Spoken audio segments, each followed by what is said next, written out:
tienen que ver con cuánto podemos aprovechar la presencia de la OEA para de a pocos y entre todos resolver nuestras diferencias. Óscar Viedarte, internacionalista, nos acompaña esta noche para hablar un poquito de estos temas. Óscar, ¿cómo te va? Carlos, un placer estar acá contigo. Gracias. Imagínate, también para mí. Gracias por acompañarnos. ¿Cómo ves hasta el momento el proceso de aproximación de la misión de la OEA al Perú?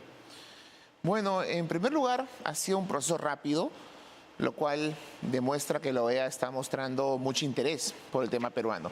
Ha sido rápido, creo que la conformación del grupo de trabajo de alto nivel se ha hecho de manera bastante expeditiva. Es más, yo creo que desde que el Perú el gobierno peruano envió la carta al secretario general de la OEA, el Consejo Permanente de la OEA se reunió de manera muy rápida.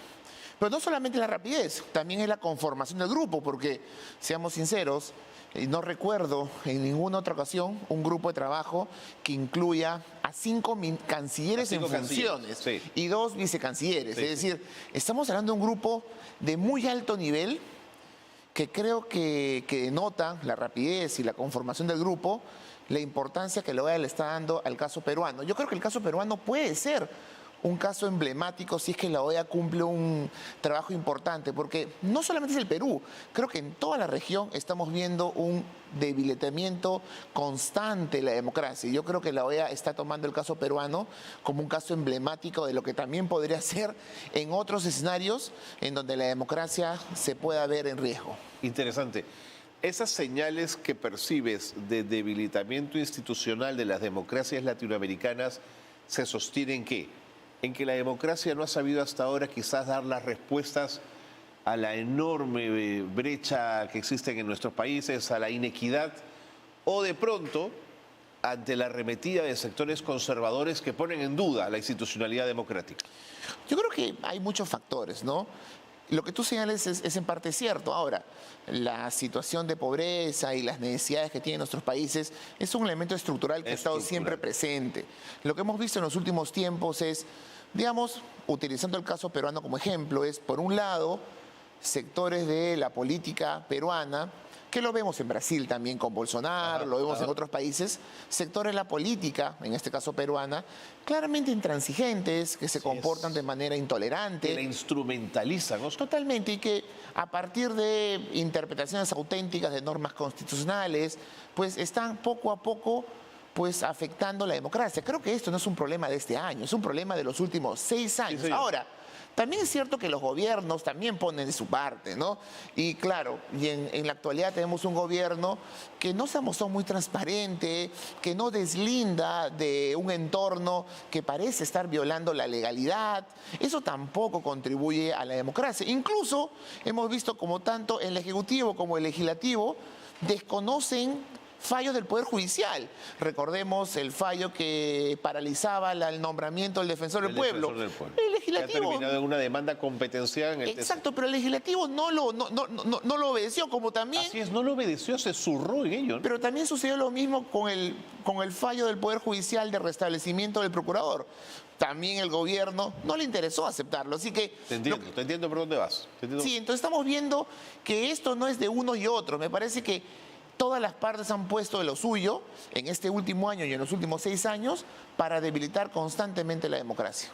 Ahora, según la Cancillería, la misión de la Organización de Estados Americanos solo va a estar 2 días. ¿No es poco tiempo para conversar con todos? ¿O es que en el ámbito de la OEA las embajadas de estos países comienzan a abastecer de información a los cancilleres que les permiten tener claridad antes de aterrizar? Ahora, seamos sinceros. Desde un principio, cuando me enteré que venían 5 cancilleres, yo sabía que no pueden desligarse sus funciones regulares en sus respectivos países más de 3 días. No, pues. Yo imaginaba de 3 días, claro, que finalmente lo que ha sucedido, vienen el 20, se quedan hasta el 21 o el 22, probablemente el 22 en la noche o el 23 se van, es decir, no pueden desligarse de la actividad, es decir, todo tiene un costo. El hecho de tener un grupo, una misión de tan alto nivel, implica que tengan que hacer un trabajo mucho más expeditivo y en 2 días se dividirán funciones, algunos hablarán con unos actores, otros con otros, pero en 2 días van a a tener que llevar a cabo un trabajo muy Arduo. intenso, muy intenso. Yo creo que eso es básicamente la explicación. ¿Su agenda es autónoma o está previamente definida, Oscar? No, ellos la van a construir, es decir, a partir de lo que el gobierno le ha pedido, a partir de lo que la carta del legislativo también, en este caso el presidente del Congreso también le ha enviado. Es decir, yo creo que, y además, acordémonos que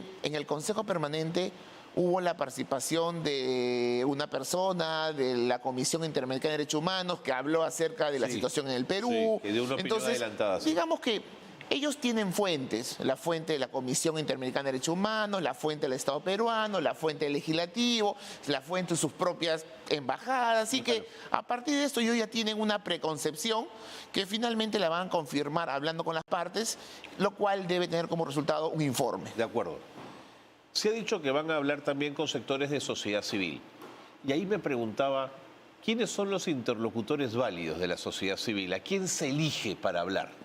Es difícil, ¿no?, señalar, no hay una regla prescrita, pero en el caso peruano, ¿cuáles deberían ser los interlocutores? Evidentemente sectores empresariales, que también tienen un papel, sectores vinculados a los medios de comunicación, que también han tenido un rol importante en la última elección, han sido muy cuestionados, su papel en materia de respeto al proceso electoral, como también se cuestiona, por ejemplo, el papel del gobierno respecto a el respeto a la libertad de prensa, la CIP ha sido muy dura contra el gobierno. Seguro. También está la iglesia a través de, creo yo, la Conferencia Episcopal Peruana. Es decir, ¿sindicatos? También podría ser. La pregunta es... días, ya se nos fue el día. La pregunta es qué sindicatos pueden ser representativos en este contexto. Es decir, yo creo que hay que reunirse con la mayor cantidad de actores que tienen algún tipo de implicancia. Correcto. Cuando vayan al Congreso, ya hablen con el presidente del Congreso y seguramente con otros parlamentarios, ¿te imaginas que en esa conversación estén también los que fueron a la OEA el año pasado a tocar la puerta gritando fraude o no? O algo así de, digamos, no, mejor yo no voy por lo que hice. Es posible, digamos, algunas de esas personas han asumido liderazgos importantes dentro del Congreso. Eso sí es verdad. Y la verdad es que yo no veo una reunión donde no esté, por ejemplo, el almirante Montoya, ¿no?, que fue una de las personas que viajó a Washington pues, el año pasado. Es decir, yo creo que hay personajes que han ganado un liderazgo en sus respectivos partidos y en el Congreso que creo deberían per se estar presentes en esa reunión, ¿no? Pero mientras hablamos de esto, las firmas por la vacancia siguen avanzando, Oscar. Digamos, es como... Ya, que venga la OEA, de acuerdo, dialogaremos, pero por detrás, y no por detrás, y por delante nosotros vamos recogiendo firmas para la vacancia. No lo veo claridad en ese juego. Sí, lo que pasa es que uno de los tantos temas a conversar que han sucedido estos últimos 6 años y especialmente este último año es ese tipo de interpretaciones que se hacen de artículos constitucionales, porque es evidente que utilizar la vacancia como si fuera un... arma de control político. Pero pero como si fuera un juicio político express. Así es. Para eso no fue creada la vacancia. Entonces, yo pienso lo mismo. Yo creo que al margen de las consideraciones o la crítica que podemos tener al gobierno del presidente Castillo, que yo tengo una crítica muy dura con respecto a su gobierno, utilizar la vacancia de manera como no fue entendida en la Constitución, es básicamente una afectación a la democracia. Yo siempre digo algo muy sencillo a mis alumnos y les digo, en el Perú es más fácil vacar a un presidente que sacar a un alcalde distrital, ¿ok? Tremendo. Entonces, en el Perú puedes vacar a un presidente con votos en una semana. Claro. Y eso no sucede con un alcalde distrital. Claro. Entonces, eso per se, tratándose de la principal figura política de un país elegida, no me parece muy democrático. Pero siendo eso cierto y siendo equilibrado, buscando el equilibrio, también es verdad que es una constitución que blinda al presidente de tal manera que si éste comete una serie de delitos no lo puedes tocar, Oscar. Es lamentable. Pero esa fue la constitución de Alberto Fujimori. Es decir, fue la constitución que se creó en los 90s y que se creó pensando en Alberto Fujimori. Fue una constitución que le dio muchas prerrogativas al presidente, que debilitó el papel del legislativo y que además blindaba al presidente. Y es lamentable que eso pueda darse. Por eso es tan importante, por ejemplo, que una de las salidas políticas sea reformar la constitución en esos aspectos. Es decir, yo creo que una de las salidas políticas, de las muchas que debe haber a partir de la presencia de la OEA, es conversar sobre alguna reforma política y reforma constitucional que impida que un presidente en el Perú pues puede incluso matar a alguien y esto pues no sea causal para un proceso penal. Es decir, eso es lo que produce nuestra Constitución y eso es lo que creo que debemos cambiar pensando en este gobierno y pensando en lo que se viene más adelante, porque creo que no aguantamos 6 años más. Nuestra democracia no aguanta 6 años más así. No hay forma. Ahora, hablando de adelantos de opiniones, el ex canciller Eduardo Ferrero Costa, que como todo ciudadano tiene derecho a dar su opinión, él ha planteado que la salida a la crisis política pasa por elecciones adelantadas. Es su opinión. Pero más allá de esa opinión política, él ha dicho también con énfasis que no cree que la misión de la OEA resuelva el problema. ¿Piensas lo mismo, Óscar? Partamos de algo fundamental. La Comisión de la OEA no va a resolver nada. La vamos a resolver los peruanos. La Comisión de la OEA lo que puede hacer, creo que después del informe, hay que leer el artículo 18 de la Carta Democrática Interamericana, es después del informe, que creo que va a ser muy duro, digamos, con respecto a la democracia peruana, pero también muy diplomático, es decir, sin dar grandes recomendaciones o recomendaciones muy generales. ¿Por qué? Porque la OEA no va a tratar de deslegitimar su labor, que sea cuestionada para que después no pueda seguir apoyando el proceso en el Perú. Entonces, yo creo que después de este informe van a tratar de establecer algún espacio, por ejemplo, una mesa de diálogo, como pasó el año 2000 al final del gobierno de Fujimori, y que esto genere algún tipo de diálogo y que en ese diálogo se pueda lograr algún tipo de consenso. Yo creo que es fundamental la reforma política, es fundamental nuevas reglas de juego a nivel constitucional y legal, que de alguna manera sienten las bases con Castillo o sin Castillo, ¿okay? Pero sienten las bases de lo que debe ser la democracia en los próximos años, porque si no lo hacemos, mañana más tarde vacan al presidente Castillo y vamos en 6 meses a estar hablando de lo mismo con el siguiente. Y en un año vamos a estar hablando de lo mismo. Es decir, vamos a continuar estos 6 años de crisis, van a continuar los próximos años. Y eso creo que no ayuda al Perú. Por eso creo que la OEA lo que puede es ayudar a un espacio de diálogo, de conversación, pensando en el futuro del país. Pero, Óscar, ese diálogo que lo pudimos ver en el año 2000 y que funcionó tan bien, necesita de una vocación de desprendimiento muy grande y de gente que esté dispuesta a ceder el espacio de poder que tiene en favor del país. Eso hasta ahora, a casi año y medio del gobierno del presidente Castillo, no lo vemos. ¿Por qué te hace pensar que eso puede ocurrir? A ver, es verdad, el Perú vive una polarización muy fuerte, que es lo que tú estás básicamente graficando. Pero a ver, 2 cosas. En primer lugar, ha habido situaciones mucho más difíciles. Estoy pensando en Bolivia el 2008, 2009.